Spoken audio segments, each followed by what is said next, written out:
ভৰিৰ নখ কোণাপুত গৈ আপোনালোকৰো যদি প্ৰচণ্ড বিষ হয়, লগতে পূঁজ জমা হয় বা আঙুলিৰ যিবোৰ মাছ সেইবোৰ যদি আপোনালোকৰ পানীয়ে খায় বা ভৰিখন পানীয়ে খায়, যিহেতুকে এতিয়া বাৰিষা সময়, বিভিন্ন লোকে পথাৰত পানী বোকা গছকি থাকিবলগীয়া হয়, গতিকে বহুতৰে ভৰিৰ নখবোৰ পানীয়ে খায়, লগতে কোণাপুত যায়। তাৰ বাবে আপোনালোকৰ বাবে এই পদ্ধতিটো লৈ আহিছোঁ, ঘৰুৱা পদ্ধতি, আৰু আপোনালোকে যথেষ্টখিনি উপকৃত হ'ব। যিহেতুকে আমাৰ খেতি পথাৰ আছে, গতিকে দেউতাহঁতে আগৰ পৰা খেতি পথাৰত লাগি থাকে বা ঘৰত গৰু ছাগলী আছে, সেই হেতুকে বাৰিষা সময়তো পানী বোকা গছকি থাকিব লগা হয়। আৰু এই পদ্ধতিটো অৱলম্বন কৰি তেওঁলোকে যথেষ্টখিনি উপকৃত হয় বা তেওঁলোকৰ নখ কোণাপুত যোৱা বা ভৰি পানীয়ে খোৱা সমস্যা নহয়। গতিকে আপোনালোককো পদ্ধতিকেইটা মই দেখুৱাই দিওঁ। প্ৰথমতে কৈ দিছোঁ, শেষৰ ফালে দেখুৱাইও দিছোঁ বস্তুখিনি। নাৰিকল তেল ল'ব, যিকোনো নাৰিকল তেল, লগতে কৰ্পূৰ, যিটো খোৱা কৰ্পূৰ, পূজাৰ সামগ্ৰী পোৱা দোকানত পায়, সেইটো লগালে আপোনালোকৰ যিসকলৰ বিষ হয় বা ধৰি লওক কোণাপুত গৈ পেলাই পূঁজ জমা হয়, সেইবোৰ নোহোৱা হ'ব। গতিকে আপোনালোকে কৰ্পূৰ এডোখৰ ল'ব। বটলতো পায়, পেকেট চিষ্টেমতো পায়, যেনেকৈ লয়, বৰ বেছি দামো নহয়। ধুনীয়াকৈ এখন কৰ্পূৰ লৈ গুড়ি কৰি ল'ব। তাত আপোনালোকে নাৰিকল তেল দুটোপালমান দিব, বা আপোনালোকে যিমানখিনি ৰেডি কৰিও থৈ দিব পাৰে, সদায় এনেকৈ বনাই থকাতকৈ এটা যদি কণ্টেইনাৰত থৈ দিয়ে। গতিকে আপোনালোকে নাৰিকল তেল আধা চামুচ দিব, দি পেলাই কপাহ ল'ব, মানে যিটো আমাৰ বহুতে তোলা বুলি কয়, বা কটন। অকণমান এনেকৈ সৰু সৰু বল কৰিব। সৰু সৰু বল কৰি আপোনালোকৰ যি কৰ্পূৰ আৰু নাৰিকল তেলৰ মিশ্ৰণটো তাত আপোনালোকে দিব, মানে তিয়াই দিব।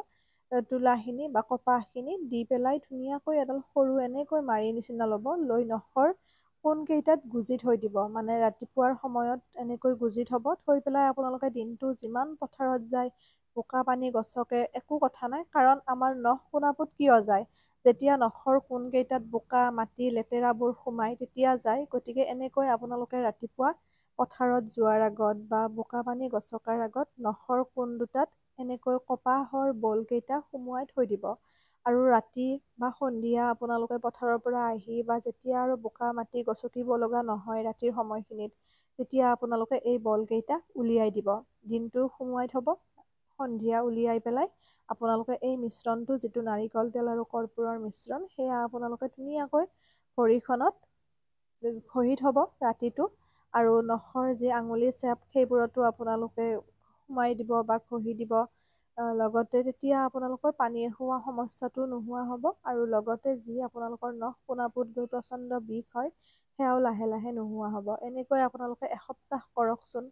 আপোনালোকে ৰিজাল্ট দেখি পেলাই নিজে আচৰিত হ'ব। আৰু বহুতে সোধে পথাৰত, যিহেতুকে এতিয়া ৰোৱাৰ সময় বা তেনেকৈ যিহেতুকে পানী হয়, বহুতকে ধৰে বা পানীৰ কিছুমান বেয়া পানীও থাকে, সেইবোৰৰ ফলত খজুৱতি হয় ভৰিত। তাৰ বাবে কি কৰিব?